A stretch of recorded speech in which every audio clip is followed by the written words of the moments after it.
கர்நாடகாவில் தர்மஸ்தலா வழக்கில் ராஷ்டிரிய இந்து அமைப்பை பொறுத்தவரைக்கும் அவர்களுடைய புகாரின் அடிப்படையில் சோதனை என்பது நடைபெறுகிறது. தொடர்பான கூடுதல் விவரங்களை நம்முடைய சிறப்பு செய்தியாளர் முகிலனிடம் கேட்கலாம். முகிலன், விவரங்களை பதிவு செய்யுங்கள்.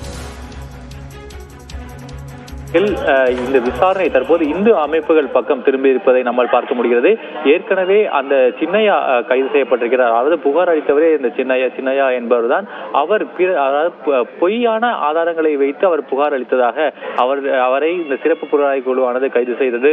அதைத் தொடர்ந்து அவரிடம் விசாரணை, அதாவது சனிக்கிழமை அவர் காலை கைது செய்யப்பட்டார். சனிக்கிழமையிலிருந்து தொடர்ந்து அவரிடம் விசாரணையானது நடைபெற்று வருகிறது.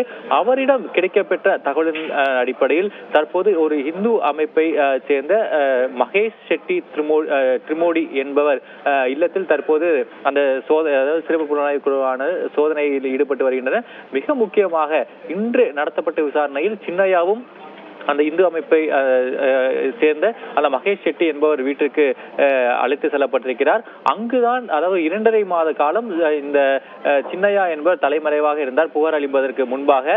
அந்த 2.5 மாதம் அவர் எங்கு இருந்தார் என்ற ஒரு பெரும் கேள்வியும் இருந்தது. தற்போது அவர் சின்னையா இந்த மகேஷ் ஷெட்டி என்பவரின் வீட்டில் தங்கி இருந்ததற்கான ஆதாரத்தையும் இந்த சிறப்பு புலனாய்வு குழுவானது தற்போது கைப்பற்றி இருக்கின்றனர். அவர் வீட்டில் நடத்தப்பட்டிருந்த சோதனையில் சின்னையா பயன்படுத்தி, அதாவது சின்னையாவுக்கு சொந்தமான பொருட்களும் அங்கு இருந்ததை தற்போது இந்த சிறப்பு புலனாய்வு குழுவானது தற்போது கைப்பற்றி இருக்கிறது. அது மட்டுமல்லாமல் இந்த சின்னையா பயன்படுத்திய அந்த செல்போன் போன்ற அந்த பொருட்களும் அங்கு கைப்பற்றப்பட்டிருப்பதாக தற்போது சிறப்பு புலனாய்வு குழுவிலிருந்து தகவல் வெளியாகிருக்கிறது. அது மட்டுமல்லாமல் தற்போது இந்த மகேஷ் ஷெட்டியின் சகோதரர் அவரது வீட்டிலும் தற்போது சிறப்பு புலனாய்வு குழுவினர் சோதனையிலும் ஈடுபட்டு வருகின்றனர். ஏற்கனவே